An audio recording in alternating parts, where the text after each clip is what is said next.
Halo semua, balik lagi dengan Kukles Hobby. Di video kali ini kita akan melakukan figur pre-orders roundup episode yang ke-38 untuk figur yang pre-ordernya di-announce di Februari 2023, week 3 dan 4. Ini adalah list dari figur-figur yang akan saya bahas di sini. Mudah-mudahan menarik buat kalian. Kali ini lumayan banyak untuk scale figure ya yang akan saya bahas di video ini. Dan seperti biasa untuk yang nggak saya bahas tapi mungkin menarik buat kalian, saya akan feature tersebut semua figurnya di outro. Kita lihat sama-sama figur pertama yang akan saya bahas. Dari Chainsaw Man kita lihat Age Hayakawa Super Jiu Scale by Extreme. Ini salah satu scale figure yang menurut saya keren banget.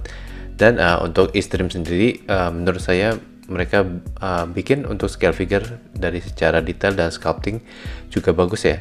Di sini si Age Hayakawanya ada konnya juga dan dia dengan posenya hand gesture-nya dia lagi summon si kon. Dan di sini overall secara penampilan saya sudah cukup puas dari yang saya lihat di sini. Base-nya si konnya itu keren banget dan overall Aki juga kelihatan keren di sini baik secara sculpting maupun painting. Menurut saya, I think this is going to be one of a good scale figure untuk Chainsaw Man. Masih dari Chainsaw Man, kita lihat Makima seperti U-Scale by Extreme. Ini sama dari Extreme. Kali ini Makima yang akan kita lihat. Di sini menurut saya ini posenya keren banget ya. Dan untuk overall sculpting dan paintingnya bisa kelihatan di sini sudah bagus. Dan mungkin highlightnya di sini adalah ekspresi mukanya Makima dan darah yang ada di bajunya. Menurut saya itu bikin posenya menurut saya jadi tambah keren. Apalagi dia lagi pakai kayak lagi pakai coat gitu ya. Overall untuk si Aki dan Makima ini dua-duanya sudah kelihatan bagus untuk secara sculpting dan painting. Dan jika kalian suka Chainsaw Man, kalian boleh lihat kedua scale figure ini ya. Lalu dari My Hero Academia kita lihat Himiko Toga seper 8 scale by Sega. Ini saya jarang untuk Sega dan saya belum pernah punya ini figur dari Sega. Ini kalau nggak salah dia AR compatible juga. Saya nggak tahu itu seperti apa. Jadi mungkin kalian bisa cari tahu lebih banyak ya. Dan untuk Himiko Toga ini saya suka banget dengan ekspresi mukanya di sini. Kelihatan sinister banget. Ini benar-benar villain banget. Dan overall secara sculpting juga oke menurut saya.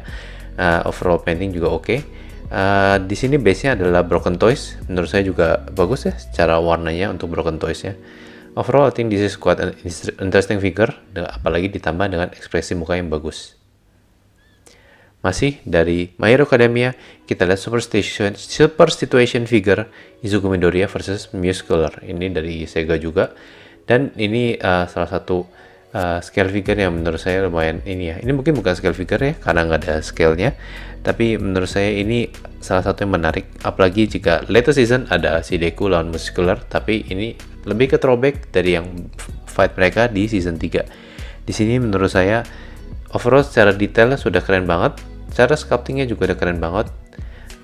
Menurut saya jika kalian suka, apalagi suka dengan battle-nya si Deku lawan Muscular ini, kalian boleh lihat figure ini ya.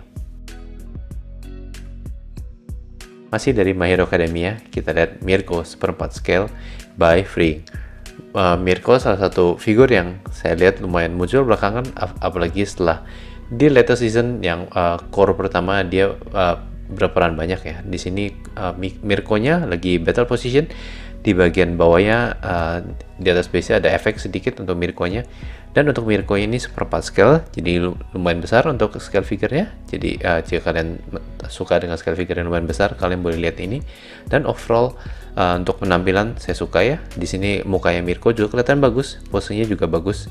Overall appearance juga menurut saya juga oke untuk figur Mirko ini. Dari Licorice Recall kita lihat Chisato Nishikigi seperti 7 scale. Kemarin ini sudah di-announce juga untuk si Takinanya, tapi baru grey sculpting. Nanti kita akan lihat ke depannya gimana. Tapi untuk si Chisato di sini sudah kelihatan bagus banget ya. Di sini untuk base-nya ada logo Licorice Recall di situ, dan dia ada tasnya juga. Di sini overall posenya dia lagi angkat satu kaki dan dengan ada senjatanya. Overall ini cocok banget dengan karakternya dia yang kita lihat di animenya ya untuk posenya. Walaupun mukanya tersenyum, tapi dia gahar bawa senjata. Overall, jika ini lumayan menarik untuk scale figure si Chisato ya menurut saya. Lalu dari Spy Family, kita lihat Nendoroid Damien Desmond. Jadi ini menyusul beberapa Nendoroid Spy Family yang sudah dirilis. Kali ini kita mau lihat teman sekolah SIA-nya, yaitu Damian Desmond. Di sini sudah kelihatan bagus, of course, seperti kebanyakan Android. Ini penampilannya sudah bagus, outfitnya pun juga kelihatan bagus di sini untuk si Damian-nya. Dan di sini mukanya ini of course berhubungan dengan A-nya ya, dengan ada yang blushing face-nya itu. Jadi cocok banget. Mungkin extra parts-nya nggak gitu banyak, tapi jika kalian suka Android Spy Family dan menurut dari overall look dan dari face part-nya, menurut saya ini cukup menarik, Nendoroid Damian Desmond ini ya. Oke, sampai sini aja untuk figur periode roundup kita kali ini. Gimana menurut kalian untuk figur yang saya bahas? Di video kali ini saya lebih bahas kebanyakan scale figure, jadi mungkin agak berbeda dari biasanya, tapi ini menurut saya lumayan menarik. Dan mungkin dari yang saya bahas di sini, yang menjadi favorit saya adalah dua scale figure dari Chainsaw Man, si Aki dan Makima by Extreme. Menurut saya itu figur yang menarik dan boleh kalian lihat jika kalian suka Chainsaw Man ya. Dan untuk figur-figur yang nggak saya bahas tapi mungkin menarik buat kalian, saya akan taruh tersebut semua di outro habis ini, jadi nonton videonya sampai habis ya. Dan untuk next video, saya akan unboxing dan review untuk ESA Figures dari Elden Ring, yaitu Fast Ring Fingerprint Fight. Ditunggu untuk next videonya ya. Seperti biasa, jika kalian mau support saya, please consider to like and share the video, enable notification, dan jangan lupa untuk subscribe to the channel. Thank you for watching, I will see you in the next video. Bye bye.